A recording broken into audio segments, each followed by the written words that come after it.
প্রায় ৩ মাস পর আবারও সেই ভিডিওগুলো আমি পোস্ট করার চেষ্টা করছি, কারণ গ্যালারি স্টোরেজ ফ্রি করতে হবে। তো এখন হচ্ছে সকাল ৯টা বাজে। ৯টার সময় আমরা বেরিয়েছি। আমরা উর্গম ভিলেজ থেকে বেরিয়েছি কল্পেশ্বর মন্দির দেখার জন্য। কল্পেশ্বর হলো পঞ্চম কেদার।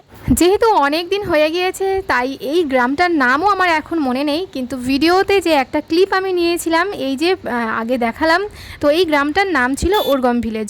তো সত্যি দেখতেই পাচ্ছ যে এত সুন্দর পরিবেশ, পাহাড় মানেই তো সুন্দর, তবুও এই জায়গাটার একটা আলাদাই মাহাত্ম্য, যেন একদম নির্জন নির্ঝুম। এখানে খুব একটা টুরিস্টরা আসেন না, তবে কেদারনাথ দর্শনের পর এই যে কল্পেশ্বরে এসে সত্যি কিন্তু ভালো লাগছে। কেদারনাথে প্রচুর প্রচুর ভিড়, মানে আধ্যাত্মিক জিনিসটা যেন অনুভব করা খুবই কঠিন হয়ে ওঠে। কিন্তু এই জায়গাটা এত ফাঁকা, এত শান্ত নিরিবিলি, এইখানে যেন একটা আধ্যাত্মিকতা বিরাজ করছে। তো এই যে আমি ওপর থেকে যাচ্ছি, কারণ নিচে এই যে জলের ওপর থেকে আমি যেতে পারবো না, সেই জন্য উপরের ব্রিজটার ওপর দিয়ে গেলাম, আর ওই যে দূর থেকে নামছি। আর গুলুর পাপা এই জলের ওপর থেকেই যাবে। আর জলটা সত্যি কি পরিষ্কার, আর হ্যাঁ, পাহাড়ের জল তো পরিষ্কার হবেই। আর দেখতেই পাচ্ছ এত সুন্দর একটা প্রকৃতি, আর সকালে সাথে তো রোদ্দুর আছে, আরও তো সোনালি রোদ্দুরের সাথে আরও দৃশ্যটা অপূর্ব লাগছে। আর এই যে দেখো জলের তলায় পাথরগুলো কি অপূর্ব লাগছে, আর এই যে জল কুলুকুলু শব্দে বয়ে চলেছে।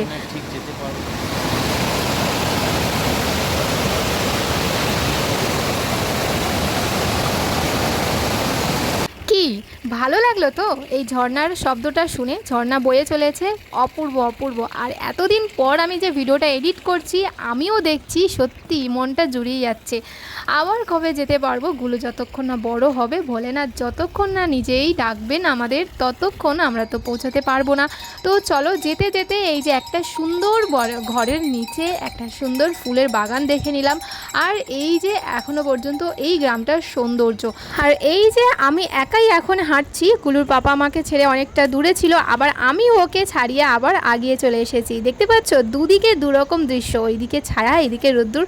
আর পাহাড়ে তো এমনটাই, খুবই স্বাভাবিক, কিন্তু কি ভালো লাগছে, তাই না? তো এই যে উর্গম ভিলেজ থেকে কল্পেশ্বরের দূরত্ব হলো 1 কিলোমিটার। তো 1 কিলোমিটার রাস্তা কতটা মনে হচ্ছে, এতটা পর্যন্ত পৌঁছে গিয়েছি আমরা, আর কিছুটা বাকি। তবে সেই যে পর্বটা আমি পরবর্তী ভিডিওতে দেখাবো, কারণ এই যে রাস্তার এই যে সৌন্দর্য, এই গাছগাছালি, এই সম্পূর্ণ ভিডিওটাই আমি আমার ফেসবুক বা ইউটিউবের পাতায় রাখতে চাই, গ্যালারিতে রাখতে চাই। সেই জন্য ছোট্ট ছোট্ট ভাগে আমি ভিডিওগুলো পোস্ট করব। আর এই যে সামনে কয়েকজনকে দেখতে পাওয়া যাচ্ছে, এটা হলো আমাদের গ্রুপ।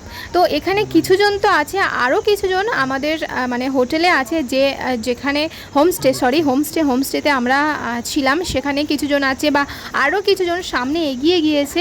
তো এইভাবেই আমরা যাচ্ছি। তবে সম্পূর্ণ রাস্তাটায় খুব একটা ট্যুরিস্টকে এখানে দেখা যায়নি, কারণ এইখানে খুবই খুবই কম আসেন। বাবার ভক্ত যারা, একমাত্র তারাই এখানে আসেন।